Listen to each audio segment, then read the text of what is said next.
new firmware for the R6 and a minor update for the R5. Will you update? So Canon released the second update in a month for the R5 and play catch up with 1.1.1 for the R6. Let's look into that.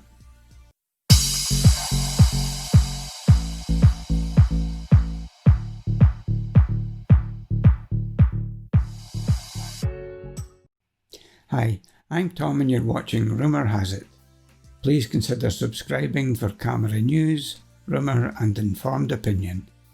In this video we talk about the new update for the R6 and explain why the update was delayed. Firmware 1.1.1 brings two significant updates to the R6. The first affects both record and cooling times. This change has seen welcome improvements, and many users, including the ordinary filmmaker, have been able to record without limit in 4K HQ, without resorting to workarounds like date changes, dodgy battery swaps, or grains of rice. The second big fix was the Ibis Wobble, seen on some wide-angle lenses. This seems to be resolved now, especially when combined with the new lens firmware updates, as Casey from Camera Conspiracies found out when he forgot to update his lens. I'll not go into the details of the other fixes as they were all minor housekeeping on the firmware, but I'll leave links below for the detail. Next we look at why the R6 firmware was delayed.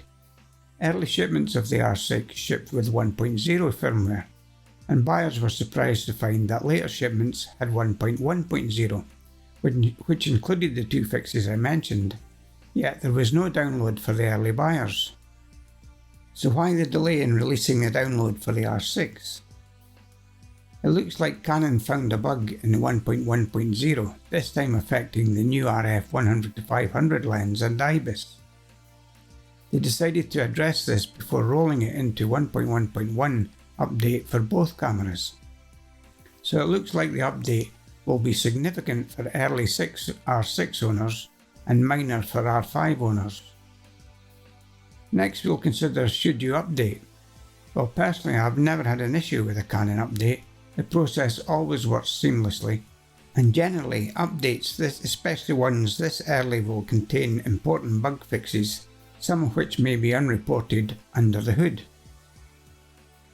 I would always trust Canon to provide an update rather than follow risky advice from YouTubers, especially those that are willing to damage your camera. There are several videos on YouTube explaining the update process, so I'll not cover that here. But I would always caution you to read the release notes first. As I mentioned, check the description below for a link to the firmware and details of all fixes. Thanks for watching Rumour Has It. I hope you found this useful. Please subscribe for more camera news, rumour and informed opinion.